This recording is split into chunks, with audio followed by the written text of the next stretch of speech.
Shri Chirag Kordia police મહાનિરીક્ષક Shri સરહદી range Bhuj તથા શ્રી વિકાસ Sunda police અધિક્ષક શ્રી પશ્ચિમ કચ્છ ભુજનાઓએ જુગારની બધી નેસ્તનાબૂદ કરવા માટે સૂચના આપેલી હોય, જે અનુસંધાને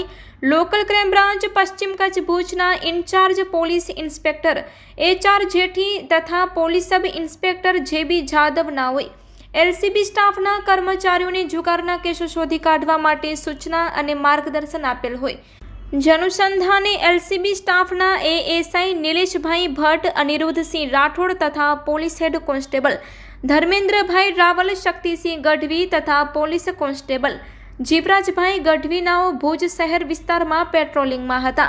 તે સમય દરમિયાન નિલેશભાઈ ભટ્ટ તથા ધર્મેન્દ્રભાઈ રાવલ નાઓને સંયુક્ત રીતે ખાનગી રાહે બાતમી મળી હતી કે ઇમ્તિયાઝ મામદ કુંભાર રહેવાસી હિના પાર્ક ભુજવાડો હાલે ભાવેશ્વર નગર અંદર આવેલ નુરાની લોખંડવાડા નામના ગોડાઉન સામે પોતાના કબજાની મરૂન કલરની એક્ટિવા વડે ઉભેલ છે અને પોતાના મોબાઈલ ફોનમાં ID વડે હાલમાં ચાલી રહેલ સાઉથ આફ્રિકા વર્સેસ ન્યૂઝીલેન્ડની ત્રીજી unofficial one day match cricket ટુર્નામેન્ટમાં આ ક્રિકેટ મેચ ઉપર રનના તફાવત ઉપર રૂપિયાની હાર જીતનો ક્રિકેટ સટ્ટો ખુલ્લી જગ્યામાં હાર જીતનો જુગાર પોતે તથા પોતાના મળતિયા માણસો મારફતે રમાડી છે, જે હકીકત આધારે તુરંત જ વર્કઆઉટ કરી બાતમીવાળી જગ્યાએ જઈ રેડ કરતા આ ઈસમ પોતાના કબજાના મોબાઈલ ફોનથી માસ્ટર એકાઉન્ટ નામની ઓનલાઈન વેબસાઇટ ઉપર ક્રિકેટ સટ્ટો રમાડતા પકડાઈ ગયો હતો અને મોબાઈલ ફોનમાં રહેલ IDમાં રાખેલ બેલેન્સ રૂપિયા 98,819 ક્રિકેટ સટ્ટો રમવામાં ઉપયોગમાં લીધેલ તેમજ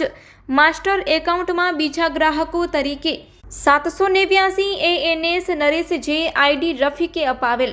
789 BANT બંટી મહેતા, 789 KIRA કિરણ ઠક્કર, 789 MND મહેન્દ્રભાઈ વાડા હોય, જેથી હાજર મળી આવેલ ઈસમ તથા હાજર નહીં મળી આવેલ ઈસમ વિરુદ્ધમાં ભુજ શહેર B ડિવિઝન પોલીસ સ્ટેશન ખાતે જુગાર ધારા કલમ મુજબનો ગુનો રજીસ્ટર્ડ કરાવી કાયદેસરની કાર્યવાહી હાથ ધરવામાં આવી છે.